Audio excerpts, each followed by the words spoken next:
নমস্কাৰ ছাত্ৰ ছাত্ৰীসকল, আজি আমি তোমালোকৰ লগত আলোচনা কৰিম আমাৰ অনুশীলনী 4.4 এই 4, 5 আৰু 6 নম্বৰ এই সমীকৰণ তিনিটাৰ আমি ইহঁতৰ সেই যে একেই মূল দুটা কথা কৈছিলে সেই একেই মূল দুটা কেনেদৰে নিৰ্ণয় কৰিম। আশা কৰোঁ তোমালোকে ভালদৰে বুজিবলৈ চেষ্টা কৰিবা আৰু যদি কিবা বুজি নোপোৱা তেন্তে তোমালোকে কমেণ্ট বক্সত মোক কমেণ্ট কৰি জনাব পাৰা। ব'লা তেন্তে আজি আমি ভিডিঅ'টো আৰম্ভ কৰোঁ। এতিয়া আমাৰ 4 নম্বৰ সমীকৰণটো দিছে যে twice x square plus 8x minus k cube equal 0। আমি প্ৰথমতে সমীকৰণটো এবাৰ লিখি লওঁ যে twice x square plus 8x minus k cube equal 0। মানে আমাৰ এই সমীকৰণটো আৰ্হিটো কেনেকুৱা, সমীকৰণটো কোনটো আৰ্হি যে a x square plus b x plus c equal 0 আৰ্হিৰ বুলি আমি ধৰি ল'ম, হয়নে? আৰ্হি বুলি আমি ধৰি লৈছোঁ। গতিকে যদি এইটো আৰ্হিৰ হয় তেন্তে আমি ইয়াত এ ইকুৱেল কি পাম, এ ইকুৱেল আমাৰ কি আছে -2 দেখিছা, হয়নে? এ ইকুৱেল আমি কি লিখিব পাৰোঁ -2 আৰু বি ইকুৱেল কিমান, আমি জানো বি মানে এক্সৰ হওক 8 আৰু চি মানে কি আমি জানো যে যিটো ধ্ৰুৱক, ইয়াত কি আছে আমাৰ ধ্ৰুৱকটো c equal to -k cube. ঠিক আছে, বুজি পাইছা? আমি লিখি ল'লোঁ। এতিয়া আমি ইহঁতৰ বাস্তৱ মূল আছেনে নাই চাম, হয়নে? আমি কি লিখোঁ, সমীকৰণটোৰ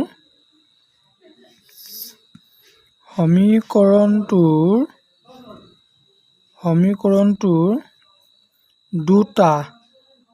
বাস্তৱ মূল থাকিব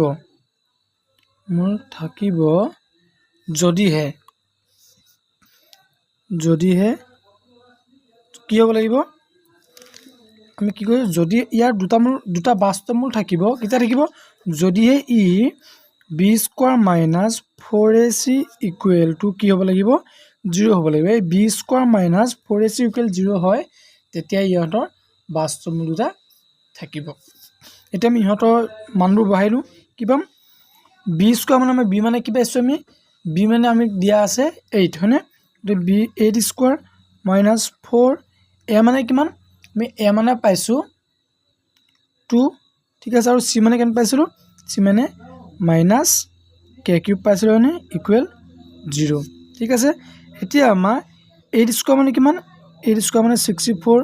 আৰু এই যে তোমালোকে দিছা মাইনাছ আৰু মাইনাছ, হয়নে? এই মাইনাছে মাইনাছে পূৰ্ণমে কি হৈ যাব, প্লাছ হ'ব, আৰু 4 দুগুণ 8, 8ৰ লগত যদি আমি কে কিউব পূৰণ কৰোঁ কি হ'ব 8 ইনটু কে কিউব ইকুৱেল 0। ঠিক আছে, ইয়ালৈকে তোমালোকে বুজি পাইছা? এতিয়া আমি ইহঁতক আমি এই কে কিউবৰ মান উলিয়াব লাগে যিহেতু, গতিকে আমি ইয়াত প্ৰথমতে 8 কে কিউবটো ৰাখি দিম। ইফালে 64টো গুচি গ'লে -60 ওপৰ হ'ব, হয়নে? -60। এতিয়া আমাক যিহেতু কে মান লাগে, হয়নে? আমি একেবাৰে কে মান উলিয়াব নোৱাৰোঁ, গতিকে আমি প্ৰথমতে কি কৰিম, কে কিউবক আমি ইফালে ৰাখি দিম, আৰু এই 8টো কে কিউবৰ লগত পূৰণ হৈ আছে, হয়নে? ইফালে যদি যায় কি হ'বগৈ, -64ক কি কৰিব সিহঁতি হৰণ কৰিবগৈ, হয়নে? কি হ'ব -64 ডিভাইডেড বাই 8টো ইফালে গুচি গ'ল 8, -64 ডিভাইডেড বাই 8, দিছ ইমপ্লাইজ কে কিউব ইকুৱেল এই 8 64 কিমান বাৰ হৰণ যাব, মাইনাছ আছে মাইনাছ বহিব, 8 64 8 বাৰ হৰণ যাব, হয়নে? এতিয়া আমি যদি কি কৰিম চোৱা, এইফালে কে কিউব আছে, হয়নে? আমি 8টোকো আমি কিউবলৈ ট্ৰান্সফাৰ কৰি দিব লাগিব, বা কিউবলৈ আমি ইয়াক ৰূপান্তৰ কৰিব লাগিব। কেনেকৈ ৰূপান্তৰ কৰিম কিউবলৈ, আমি জানো 8 মানে আমাৰ কি 2 কিউব, নহয় জানো? আমি এইটো জানো, গতিকে -2 আছে -2 দি লৈছোঁ 2 -2 কিউব। ঠিক আছে, আৰু আমাৰ সমানচিনৰ যেতিয়া দুফালে দুটা কিউব থাকে, আমি এই কিউবটো আমি যে দিছে কিউবটো কাটি দিব পাৰোঁ। যদি কিউবটো কাট খাই গ'ল তেনে কি থাকিলে, আমাৰ ইয়াত থাকিলে কি কে ইকুৱেল টু -2, হ'লে আমি এতিয়া কি লিখোঁ, এতেকে আমাৰ মূলটো কি, এতেকে মূল দুটা হ'ব কি -2, -2 যিহেতু আমি অকল -2 পাইছোঁ নে অকল -2 পোৱাৰ কাৰণে দুইটা মূল কেনেকুৱা ধৰণৰ হ'ব আমাৰ একেই হ'ব -2 -2 বুজি পালা নিশ্চয় ঠিক আছে তেন্তে আমি ইয়াৰ পাছত আগবাঢ়ো ছাত্ৰ-ছাত্ৰী এতিয়া মই 5 নম্বৰত কি দিয়া আছে k - 3 × x² + 6x + 9 = 0 হয়নে আমি এই সমীকৰণটো কি বুলি ক'ম প্ৰথমতে আমি সমীকৰণটো এবাৰ লিখি লওঁ k - 3 × x² + 6x + 9 = 0 হয়নে আমি জানো এই সমীকৰণটো কি ax² + bx + c = 0 আৰ্হিৰ হয়নে এইটো আৰ্হিৰ আমি গম পাওঁ গতিকে যদি এইটো আৰ্হিৰ হয় তেনে আমি a = কি লিখিব পাৰোঁ a = লিখিব পাৰোঁ k - 3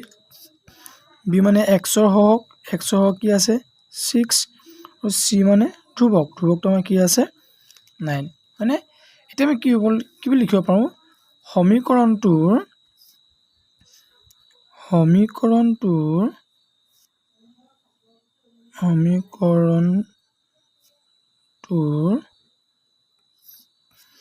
দুটা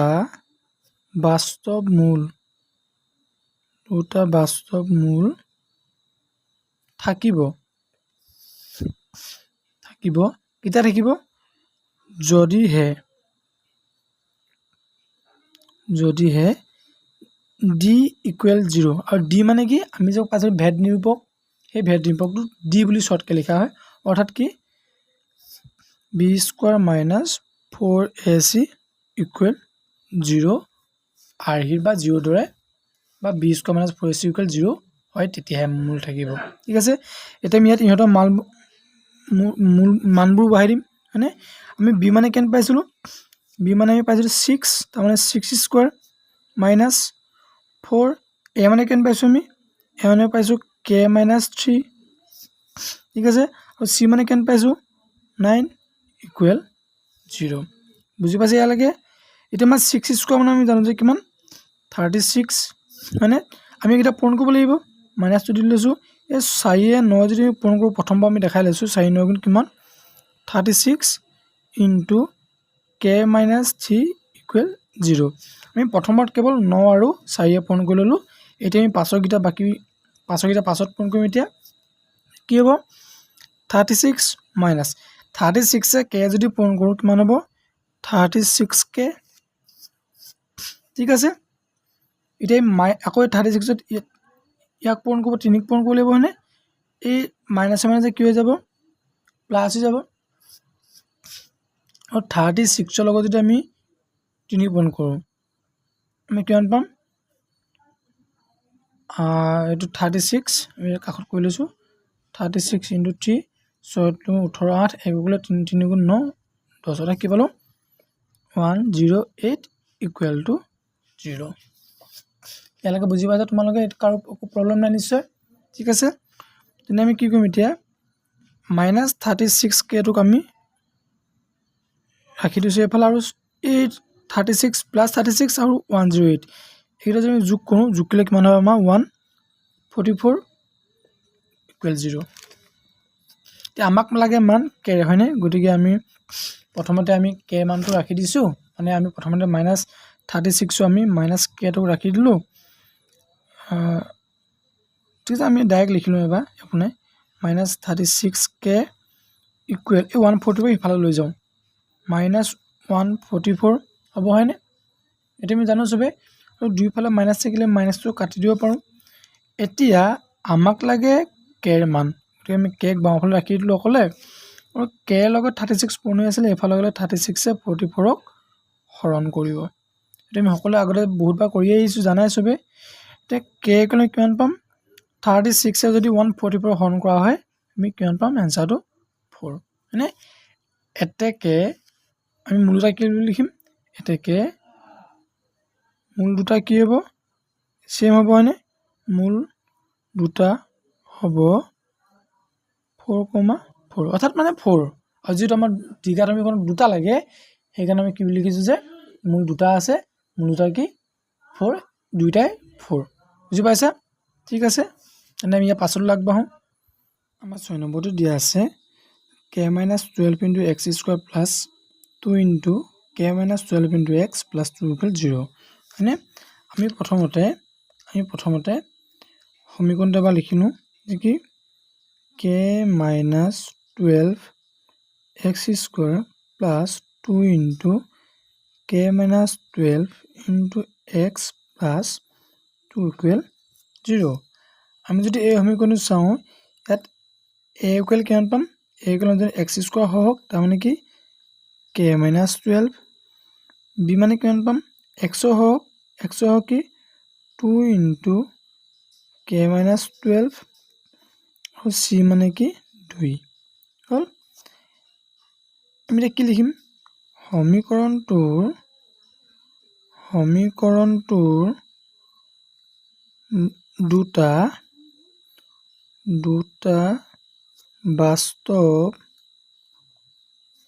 বাস্তৱ মূল থাকিব কেতিয়া থাকিব যদিহে কি হ'ব লাগিব যে b square minus 4ac equal 0 হ'ব লাগিব হয়নে যদিহে এনেকুৱা আহি হয় তেতিয়া ইহঁত আমি কি পাম দুটা বাস্তৱ মূল পাম ঠিক আছে এতিয়া আমি মানকেইটা বহাই দিওঁ কি হ'ব b স্কয়াৰ মানে কি b মানে পাইছো আমি কি 2 into k minus 12 whole square minus 4 into a মানে কি পাইছো আমি আকৌ a মানে পাইছো k minus 12 আৰু 4a c মানে কি পাইছো 2 equal 0 ঠিক আছে আমি এতিয়া প্ৰথমতে এই স্কয়াৰটো যে দুটা পদ আছে না আমি প্ৰথমতে অকল 2 লগত পাতিলো স্কয়াৰটো কিন্তু কি হ'ব 2 স্কয়াৰ মানে কিমান হ'ব 4 into k minus 12 আমি ইয়াক এনেকৈ ৰাখি দিম ঠিক আছে প্ৰথমতে গোটেইৰ ওপৰত আছিল গোটেইৰ ওপৰত স্কয়াৰ আছিল প্ৰথমতে এতিয়া আমি অকল 2 ওপৰত স্কয়াৰ মানটো কৰিলৈ আমি বাকিটো এনেকৈ ৰাখি দিছো ঠিক আছে -4 into আকৌ আমি এটো k minus 12 একে ৰাখি দিছো into 2 equal 0 এলাকে বুজি পাইছা এতিয়া আমি ইহত এই দুইটাৰ পৰা আমি কিবা এটা বস্তু কমন আনিব পাৰো মানে কি কমন আনিম সবতে এটা 4 আছে নে দুফাল দুটা তোমালোকে 4 দেখিছা এনেকৈ যদি একেফালে দুটা 4 থাকে আমি তেনে ইহতক নাইকিয়া কৰি দিব পাৰো মানে গতিকে আমি 4 টো নাই বুলি ধৰিলো আমি কি থাকিলে এফালে থাকিলে আমাৰ k minus 12 whole square এফালে থাকিলে আমাৰ -2 into k minus 12 equal 0 এটা থাকিলে এটা আমি এই দেখত কি কৰিম চোৱা তোমালোকে এতিয়া আমি ইহতৰ পৰা কি কমন আনিব পৰা হৈ আছো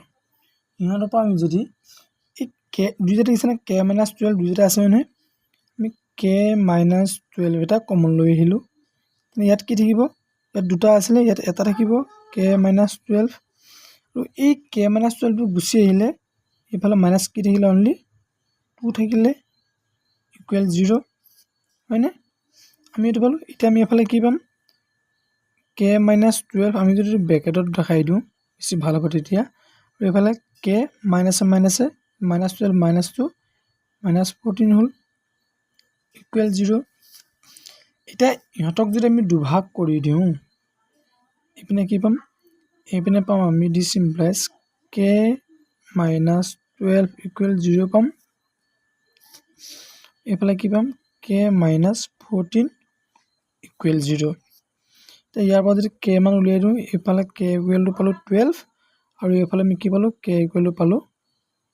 14 ঠিক আছে এটাকে বাস্তৱ